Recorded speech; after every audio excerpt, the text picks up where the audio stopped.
Welcome back to the Top Notch Documentaries YouTube channel. Rodney Alcala is without a doubt one of the most sadistic serial killers of the 1970s. His psychopathic personality, combined with a natural charm, aided in him being able to become a contestant on the dating game and allowed him easy access to his victims, usually under the guise of photography sessions. Alcala manipulated the system and fooled psychiatrists time and time again, which in turn resulted in many innocent young women losing their lives. In this episode of the Serial Killer series, I go over the case of this dangerous man, who should have been caged from the start. It was September the 25th of 1968 when 8-year-old Tally Shapiro was kidnapped whilst walking to school. Lured into a stranger's car for a ruse that is often heard in these child kidnapping cases. I know your parents. Tally was told by the man that he wanted to show her a picture and drove to his house. Completely at his mercy, Tally held his hand as he walked her into his house and shut the door. Thankfully, a man had witnessed the young child get into the man's car and he felt the need to follow the car. It was highly suspicious, and his decisions that day saved this young girl's life. Police were dispatched to the residence, and upon knocking on the door, a naked man answered. He told the responding officer that he'd just gotten out of the shower, yet no water was dripping from his body. His eyes were full of anger, and moaning could be heard coming from the house. The officer immediately kicked the door, and it flung open. What he found shocked him to his core. A young girl lay bloody on the floor. A steel bar lay across her neck. The officer believed that she was on the verge of death, if not dead already. He removed the bar and within 20 seconds he could hear her breathing. An ambulance was called and the girl was saved. But where was the suspect? He had evacuated the residence in a hurry, running out the back door during the discovery of Tally. A search of a wallet in the house turned up a name. The man's name was Rodney Alcala. His photo identification matched the man who had answered the door, and along with this, lots of photography equipment was found in his home. It served as a constant theme in this case. A major manhunt was conducted as a nationwide search seemed to turn up nothing. Given that this was in the late 1960s going on into the early 1970s, this isn't all that surprising. The lack of technology and communication probably prevented much information being shared amongst the different police departments. Alcala would resist the clutches of the law for 3 years, and in that time, more lives would be forever scarred and destroyed. This was the start of a rampage that would last for 11 years, with there having been plenty of opportunity to stop this man along the way. Alcala had gotten out of California following the kidnapping, rape and attempted murder of 8-year-old Tally Shapiro. He was on the run and didn't want to face the consequences for his actions. Alcala landed in New York City. He enrolled in the New York University Film School under the name of John Berger. He lived a lifestyle consisting of spending time alongside artistic, creative people. He could blend in given his interest in photography, and was well liked by those in these circles. At one point during his time attending NYU, he studied film under Roman Polanski, and was viewed as one of the best film students. Alcala ended up vanishing from New York in June 1971. It later emerged that he was responsible for the murder of a young woman in her Manhattan apartment during the same month, and this is likely the reason that he fled. Surfacing in New Hampshire with a slight altering of his previous surname, he worked as a camp counsellor at an all-girls artistic camp. You have to remember that this was the time before background checks, and it comes as no surprise that Alcala managed to fool those who recruited him. His ability to fool authority figures and get his own way would be highlighted on many occasions. Alcala's time at the camp didn't last long, as he would be picked up by the FBI in August 1971. He had been recognised by girls at the camp and was extradited back to California to stand trial for the rape and attempted murder of Tally Shapiro. Alcala was grilled about the Shapiro incident. He exclaimed that he didn't want to talk about things that Rod Alcala did. At that point, the investigator realised that this guy was a serious threat to young women and girls. Unfortunately, there was a major problem with the case. Tally Shapiro and her family had moved down to Mexico, and because of this and other factors, Alcala only received a 1-year-to-life sentence. This wasn't a fixed sentence, and therefore there wasn't a definite duration that the offender had to spend in prison, just a recommended sentence handed down. He would be paroled after just 34 months, and when you consider the severity of his charges, You realise just how screwed up the justice system really was back then. It hasn't really gotten much better though. Although mistakes were clearly made, the prison system was heavily focused on rehabilitation back in the 70s. Alcala had a talk game and could charm and be engaging with anyone. Even psychiatrists fell for his charm. He was let free in August 1974, with the psychiatrist noting that Alcala has considerably improved and should be recommended for release. Now a registered sex offender, Alcala hit the streets. He was never going to stop reoffending, and unlike most freshly released prisoners, Alcala managed to get a job on day one. By day he worked as a photographer, taking photographs of stores in LA, and by night he was living with his mother at her house. Alcala continued to work and live out in California. In October 1975, Alcala was at a Huntington Beach shopping mall. He noticed a little girl waiting for the bus to school holding her school books. On the books, Alcala spotted a name, Julie. Sensing an opportunity, he asked the girl, "Hey Julie, I'll take you to school if you like. I have some great posters to show you." And then he asked, "How old are you, Julie?" Julie was 13 but told the man, who called himself John Ronald, that everyone thinks that she looks much younger. "You will like that when you get much older," Alcala replied. Julie got in the car and Alcala now had her under his control. He drove past her school and Julie began to scream as he yelled at her to shut up. She calmed down over the drive and Alcala drove to a secluded trail and sat Julie by a large rock. He lit a joint and forcibly made her smoke with him. By this point, Julie was petrified of the man. Julie was saved by a park ranger who had noticed the pair. He approached them and could smell marijuana. He confronted Alcala, who claimed that the pair were friends, but Julie spoke up and resisted supporting Alcala's lies. Alcala was subsequently cuffed and taken to the police station. On Boxing Day of 1975, he was found guilty of violating his parole conditions and was sent back to prison for 2.5 years. Alcala must have realised that leaving witnesses was getting him into many situations that led to his arrest. Leaving witnesses had him constantly being arrested and he was sick of it. Being confined to a prison cell is no fun for a sadistic predator after all. In June 1977, Alcala came up for a parole hearing. Again, he was declared as a reformed man and was freed, with the condition that he report to a parole officer weekly.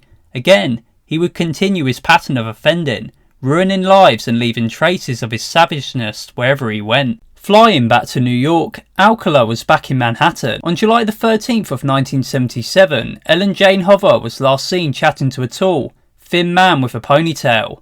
Ellen's friend asked who the mysterious stranger was. Ellen responded by saying that the man was a photographer and was very charming. Days later, and Ellen failed to show up for a date, plus she never called her parents, which she always did. Police conducted a welfare check and noticed her diary. It read, July 15th, John Berger photograph. The name John Berger didn't ring a bell at the time, but it would soon raise some level of suspicion, as it was one of Rodney Alcala's known aliases. Alcala immediately fled New York City following the disappearance of Ellen, and police grew increasingly concerned about her welfare. The 1970s were chaotic to say the least. New York City was rampant with crime and corruption. The Son of Sam was active at this time, and many serial killers were receiving nicknames by the media. Unlike other missing persons cases in high crime rate cities, Ellen's disappearance was very well publicised by the media, and yet there was little case progression. Back in California, the LA Times had hired a new typesetter, Rodney Alcala. Rodney would work this job and occasionally attended weddings to photograph guests for some extra money. He was skilled at photography, but like many who are passionate about a specific skill, he found that monetising this skill had proven a challenge. Still, Alcala enjoyed photographing people for more devious reasons. Money wasn't the main drive after all. I'll now get into some of the brief background of Rodney Alcala. Rodney Alcala grew up in Texas and came from a pretty regular family. His family unit was normal, but he wasn't. Rodney Alcala had issues with his mother growing up and their relationship wasn't good. This was made even worse when his father abandoned the family and he was being raised by his mother. At some point he grew a sexual interest in his own sister, so clearly he wasn't your typical teenager. He showed signs of behavioural problems throughout his youth and was considered violent with zero empathy for others. But somewhere along the line he learned to mask this lack of compassion for other people. He joined the army and following this, he would attend and graduate from the UCLA School of Fine Arts. To anyone looking in, he was on his way to becoming a success story. but behind the scenes, it was a different story entirely. Now, back to the story. By now, it was the 10th of November 1977. Police had been called to Franklin County Park, just north of Beverly Hills. The area is well known for being wealthy, with many famous actors and actresses living close by. Hikers along a remote fire road had walked upon a horrific scene. A young woman was in the fetal position, her head having been caved in with a large rock, which sat beside her body. Police knew that this wasn't just a run-of-the-mill murder.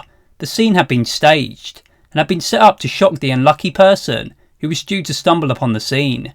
Police knocked on house doors nearby and questioned residents. Nobody had seen anything out of the ordinary, except a few people had heard dogs barking in the early morning hours.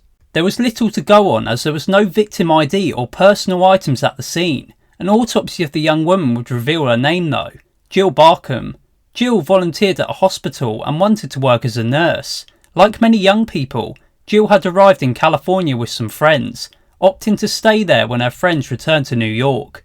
Jill had frequently called home to say how much she loved California and wanted to live there.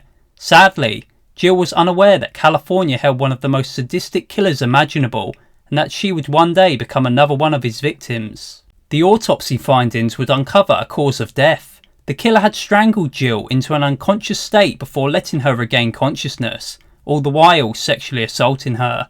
It was determined that whoever had killed Jill was without a doubt a sexual sadist, a psychopath whose aim was to instill complete terror in the victim and create both physical and emotional suffering to stimulate his sadistic needs before he finally killed his victim. The killer had gone to the extreme of singeing Jill's pubic hair with some sort of heated device, and all of these indicated torture methods spoke volumes to the depravity of the offender. It was theorised by the investigators that after all of this torture and the final act of murder, the killer had taken jewellery from Jill, likely a pair of earrings. Jill's case went unsolved, and it wasn't until a similar murder occurred just 5 weeks later that police began to connect cases. Christmas time was approaching as Georgia Wicksted spent time with her friends drinking. Georgia was a popular woman known to socialise, and this positive trait had secured her a job working as a cancer therapist.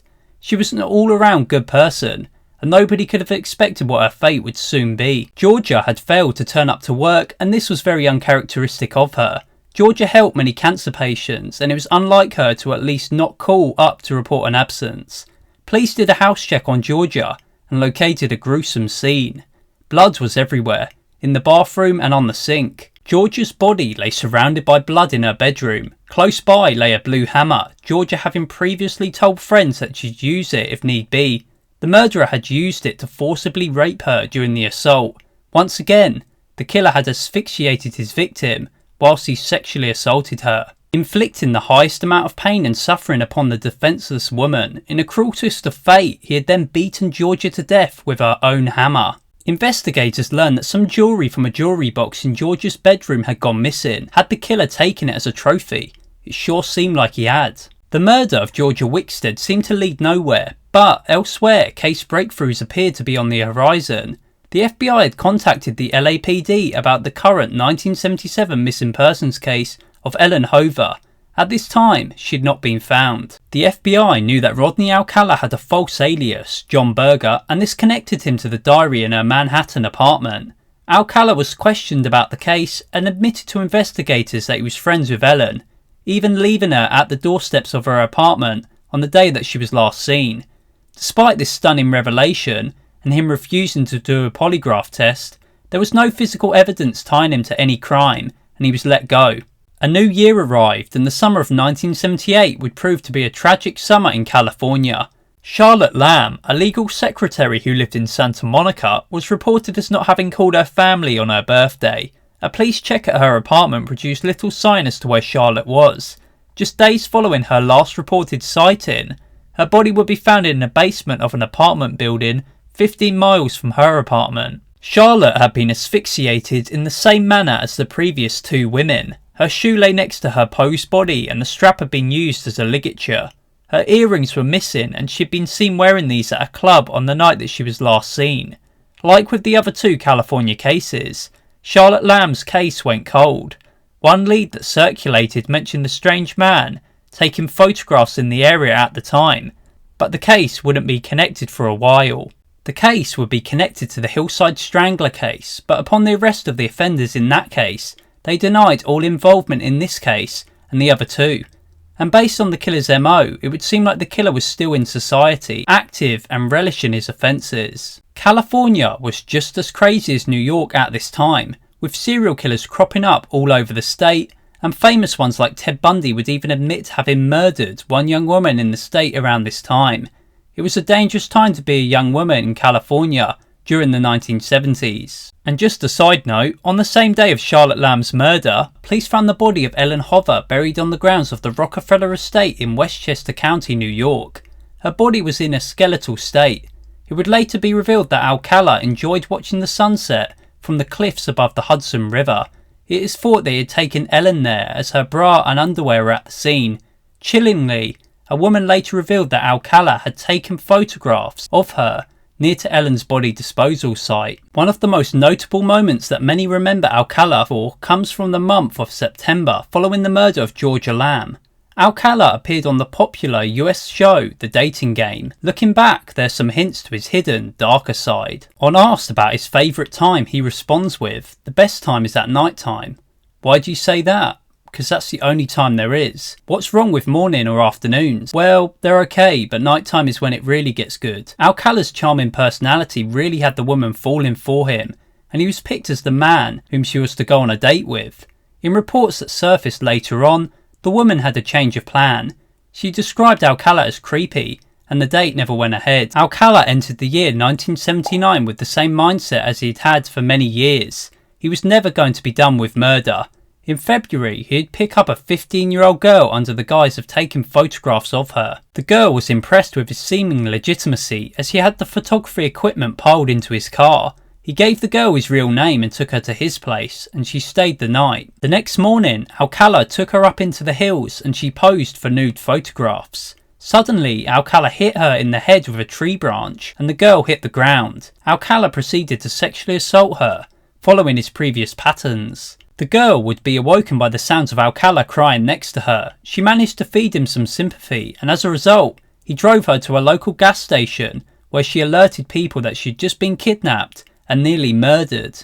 Alcala was cornered and arrested, set a $10,000 bond, and his mother paid for it. Alcala had dodged punishment yet again, and his trial for the rape of the 15-year-old was set for September of the same year. The following month, Alcala quit his job at the LA Times and opened his own photography company. Then, just 6 months later, in June of 1979, another young woman was found murdered in her apartment. Jill Parento was a computer programmer who never showed up to work. In a repeating style of events, police conducted a welfare check and came upon her murder scene. More jewellery had been taken from her apartment, and it was obvious that the torture inflicted upon Jill had been done to receive a reaction. Sexual sadists are a rare type of offender, and the killer in this case had put a lot of work into pre-planning out his crimes. But just who and where was he? The 4 murders were connected based on the many similarities: body posing, manner of death, and missing jewellery. One man was responsible, and this wasn't the work of more than one offender. The cases remained cold until June of 1979. Alcala was familiar with Huntington Beach and had approached Robin Sampso and her friend, asking to take their pictures. Robin's friend was sketched out by the man, who didn't seem normal. Something was off, but Robin's young age and naivety had her agreeing to let him take her photos. The man reached out and touched Robin's leg, and at this time, a neighbour of one of the girls called out, "Is everything okay with you girls?" Alcala sensed that a threat was imminent and dipped. The ordeal sent shivers up Robin's friend's spine.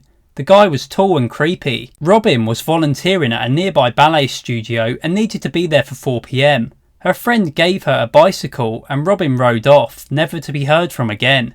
When she didn't arrive home, her mother phoned the ballet studio and received the dreaded response that no parent wants to hear: Robin had never arrived. The police intervened and a big search took place, with police working non-stop to try to figure out what might have happened. The main lead in the case was the creepy man with the camera, and a suspect sketch was drawn up from details given to police by Robin's friend and other people on the beach at the time. Alcala's parole officer would phone into the police tip line because he felt as though the suspect's sketch looked identical to Rodney Alcala.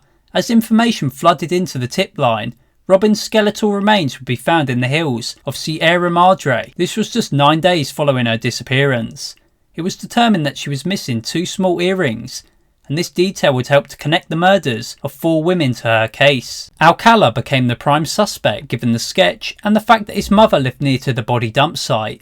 It was around this time that a detective working the case settled at home to watch some TV. As he flicked through the channels, he settled on the dating game. It was an entertaining show and many tuned in to watch the reruns. The detective began to notice distinct similarities between the suspect and the man on the show. They had a similar haircut, both were into photography, and it turned out that both shared the same name, Rodney Alcala. It was quickly determined that Rodney Alcala was a sex offender and had even been considered as a possible suspect in the Hillside Strangler case. A search of his car turned up maps of Southern California and what was described as a murder kit. Police were beginning to realise just how dangerous Alcala was, and his time in the free world was beginning to shorten. Arrested for the murder of Robin Sampson, Alcala was identified for a photo lineup of potential offenders. Because of this photo lineup, he was certified to have been at the beach on the day, and his mother's home was subsequently searched for more evidence of his involvement. Police did a search and got a major lead. A receipt for a Seattle storage locker was in plain view, and this was looked into. Not long after, a search warrant was obtained for the storage locker. Inside, police found a treasure trove of evidence. Inside a silk pouch were small earrings and other items of jewellery. Many were determined to have belonged to the 4 murdered women, and 2 of the earrings belonged to Robin Sampson. Alongside this damaging evidence, police found over 1,700 photographs of young women and boys in various stages of dress. Some of the people in this photo, both male and female, were naked. To this day, many are considered potential victims. The discovery of Alcala's trophy sealed his fate, and in 1980 he'd be found guilty of Robin Sampson's murder in the 1st degree. He was then sentenced to death for her murder, but as many in the courtroom cheered, they weren't prepared for what would occur. As Alcala sat in his San Quentin cell on death row, the judge ended up reversing the case. Many factors were included, and it seems like Alcala was winning again. Over the next 20 years, Alcala kept getting appeals and was let off death row. By 2001 he'd won 2 appeals, but by 2003 forensic technology had come along. Forensics tied Alcala to 4 cold case murders in California, and he was then charged with these. His semen and other DNA evidence had been found and stored for future examination. By 2006, Alcala now faced 5 murder charges. He defended himself and even cross-examined Robin Sampson's mother. By defending himself, he basically exposed himself to the jury. He was egotistical, and the jury was well aware of his manipulative nature. Alcala was sentenced to death for the 3rd time, and finally, victim families could find some relief in knowing that he wouldn't be getting off death row. Since that time, Alcala has been hit with 2 murders in New York City, the one in 1971 and the one in 1977. Plus, he is suspected in many, many more, and these cases are spread across the United States. Alcala was known to have driven cross-country on many occasions, without any supervision. He could have as many as 130 victims. This has been the Serial Killer Series case on Rodney Alcala. As always, thank you for watching.